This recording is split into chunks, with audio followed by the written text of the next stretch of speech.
Siga a revista digital do mundo automobilístico. Os impensáveis. Conheça os carros que nunca se imaginou ver.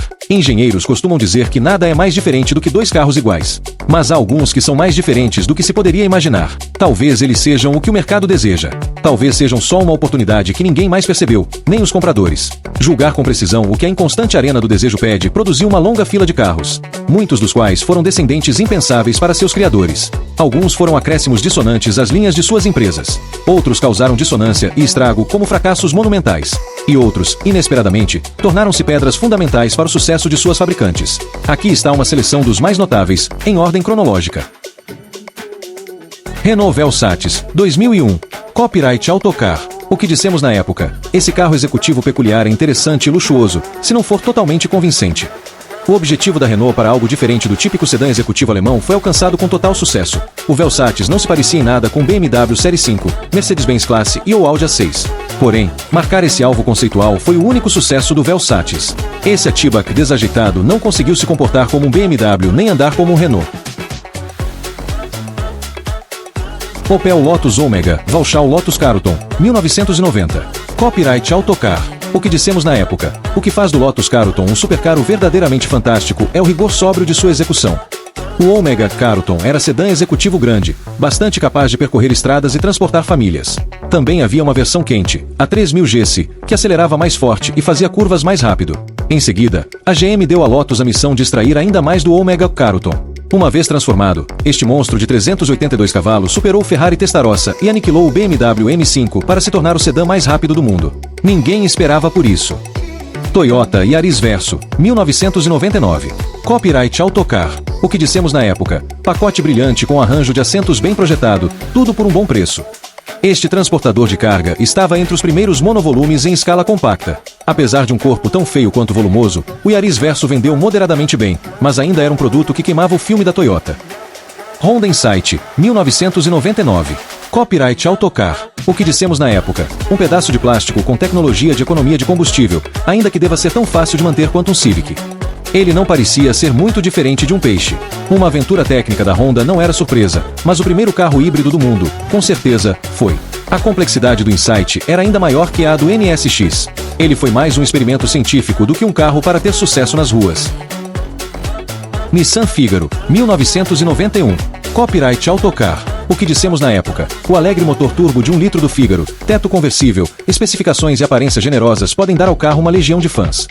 Da água parada que continha o que era então uma das linhas de carros mais chatas do mundo, a Nissan lançou o Figaro, quase absurdamente fofo. Era a personificação de tudo o que os Nissan da época não eram. Tinha personalidade, cores, brilho, era desejável e divertido. Fiat Multipla, 1998. Copyright Autocar. O que dissemos na época? Deveria haver mais carros na estrada como Multipla. Como meio de transportar famílias, é um trabalho de gênio. Este Fiat fora dos padrões também era um pedaço engenhoso de conveniência, com a carroceria de barril abrigando 6 pessoas e oferecendo caixas de transporte, prateleiras e porta-garrafas. Tudo tem beleza, mas nem todo mundo vê, dizia um anúncio que citava Confúcio. De fato. Um Alfa Romeo SZ, 1989. Copyright Autocar. O que dissemos na época? Belas pernas, uma pena ter um rosto tão feio. A imprensa ficou muda quando o SZ foi revelado. Por que esse Alfa quadradão e estreito era tão feio? Estaria ele realmente terminado, com buraco no lugar da grade e faróis sem moldura? Pior que estava. O estilo do SZ passou a incomodar menos com o tempo e era muito, muito melhor de dirigir do que parecia. BMW X5, 2000. Copyright Autocar. O que dissemos na época? Uma visão extrema de todo o conceito de crossover. A BMW apostou primeiro e apostou bravamente neste veículo utilitário esportivo que era realmente esportivo. Parecia um pouco desajeitado, mas transportava, comportava-se e rodava em estradas de terra com desenvoltura. Os compradores de carros adoraram e ainda adoram este SUV, agora um dos pilares da BMW. Renault Avantime, 2001. Copyright Autocar. O que dissemos na época? O GT da Renault tem ideias de design radicalmente diferentes. Ninguém precisava de um coupé monovolume além da fábrica da Matra em Romorantin. Ela havia perdido a produção da Space e precisava de um substituto. Portas enormes e pintura em 2 tons adicionaram apelo a este novo conceito, com uma cabine luxuosa que conquistou alguns admiradores. Poucos. Mercedes-Benz Vaneo, 2002. Copyright Autocar. O que dissemos na época? Sua versatilidade deve atrair pessoas com mais do que apenas crianças para transportar.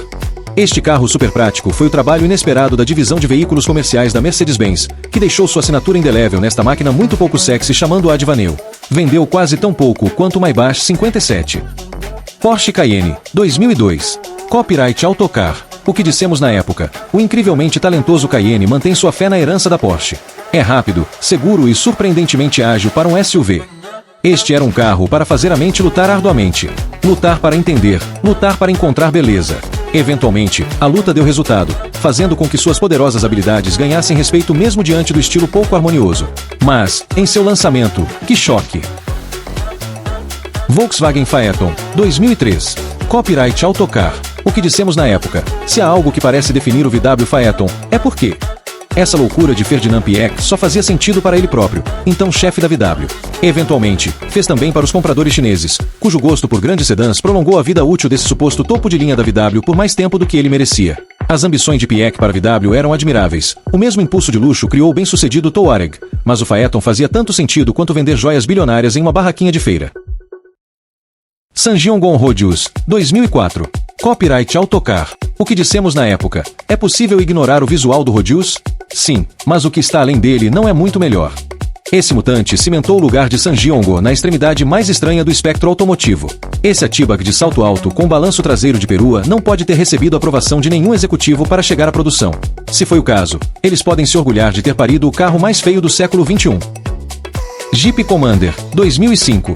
Copyright Autocar. O que dissemos na época, embora o Commander seja o mais retilíneo possível para um carro, a oferta adicional de espaço em relação ao Grand Cherokee não é tão impressionante. Palavras gentis comparadas com a visão do falecido chefe da Fiat Chrysler Automobiles, Sergio Marchionne, sobre o Commander. Esse veículo não era adequado para consumo humano. Nós vendemos alguns, mas não sei por que as pessoas os compraram. A única vantagem que o Commander podia ter sobre o Grand Cherokee era um par de assentos para crianças pequenas, ágeis e de bom humor. Grandes descontos eram a única coisa que esse Jeep comandava. Audi R8, 2006. Copyright Autocar. O que dissemos na época, o carro mais radical a usar as 4 argolas desde que se tem registro. A Audi canalizou sua Lamborghini interna para o excelente R8.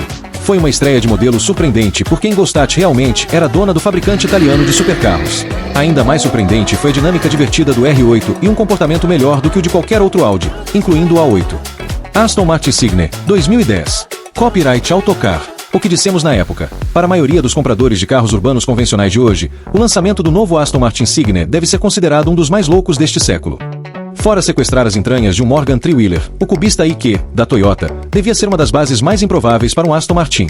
Aparentemente resultante de uma conversa, certamente febril, entre os chefes dessas empresas, o Signe lutou para encontrar compradores, mas, perversamente, teve aumento de demanda desde que saiu de linha. Mini Coupé, 2011. Copyright Autocar. O que dissemos na época, inspirado nos coupés clássicos baseados no Mini de empresas independentes, como Broadspeed, Marcos e Midas, o novo Coupé não é exatamente elegante, pelo menos no sentido tradicional. Não há nada de errado com a ideia de um Mini Coupé, mas a coisa real, no entanto, não era o que a maioria poderia imaginar como minimalismo cuidadosamente desleixado. O carro de 2 lugares com teto de bolha parecia estar usando um tipo de capacete à frente de seu porta-malas extravagantemente vestigial, produzindo uma traseira que nos lembrava de como o Audi Twitter original era um carro brilhantemente esculpido. Bentley Bentayga, 2015. Copyright Autocar. O que dissemos na época, Ettore Bugatti não estava sendo muito gentil quando descreveu um carro de corrida da Bentley como Le Camion Plus Vite du Monde, o caminhão mais rápido do mundo. O conceito XP9F da Bentley produziu um mar de comentários ácidos em sua estreia em Genebra em 2012, mas isso não impediu Creve de construir um veículo alto e volumoso, como os que ela costumava produzir em seus primórdios, ainda que sem tração nas 4 rodas. Surpreendentemente, vende bem. Jaguar E-Pace, 2018. Copyright Autocar. O que dissemos na época? Será que o protagonista do teste desta semana pode ser o mais importante a deixar as linhas de produção de um fabricante britânico desde o McLaren F1? Quem teria pensado isso? Um fabricante muito dependente de uma linha passada gloriosa, muitas vezes com resultados decepcionantes, dispara para o futuro com o primeiro carro elétrico europeu premium do mundo. Não se parece nada com um E-Type, um XK ou um MK2. Mas parece, e anda, como um Jaguar. Vendeu muito pouco e anda agora com recall porque seu pacote de baterias pode pegar fogo. Rolls-Royce Cullinan, 2018. Copyright Autocar. O que dissemos na época, a Rolls, como a Porsche fez com o primeiro Cayenne, tentou colocar elementos claros da Rolls-Royce no design. Talvez eles simplesmente não sejam utilizáveis em um SUV, ou talvez ainda não estejamos acostumados. O mercado exigiu um SUV da Rolls-Royce e o mercado conseguiu. Um Rolls-Royce fora de estrada não é uma ideia tão estranha. A robustez dos primeiros carros significava que eles eram frequentemente usados fora da estrada na Arábia, cortesia de Lawrence, e como carros blindados durante a Primeira Guerra Mundial. Mas, como no primeiro Cayenne, o visual dos Cullinan é preocupante. Ferrari Purosangue, 2023. Copyright Autocar. O que dissemos na época, esse é um carro que a Ferrari tinha que fabricar. Embora você desculpe alguns fabricantes por seus SUVs, porque eles permitem que eles ganhem dinheiro para fazer os esportivos que amamos, o Purosangue faz por sua fábrica o que muitos SUVs não conseguem fazer pelas suas. Ele realmente parece um Ferrari. Um crossover SUV da Ferrari teria de ser um extremamente rápido, e que poderia até introduzir o ronco de Maranello a Big Head de Dubai, uma enorme duna de areia que precisa de tração e torque em profusão para ser vencida com sucesso. Mas uma fabricante de carros projetados para ir o mais rápido possível ao ponto B do ponto A, uma que sempre aproveitou os benefícios de centros de massa baixos e áreas frontais sílficas, não parece ser uma que vai evitar o asfalto. Ainda assim, um CUV Ferrari é tão distante de um Jeep da Segunda Guerra Mundial quanto um smartphone de uma cabine telefônica inglesa. Mas funcionou. Quem encomendar um Purosangue agora só deve recebê-lo depois de 2026. Toda a produção até lá já tinha sido vendida em maio de 2023. Por hoje é só, por enquanto. Não se esqueça de me seguir, curta, comenta e compartilha, para você poder receber novas publicações como essas, super interessantes sobre a nossa revista do mundo digital automobilístico.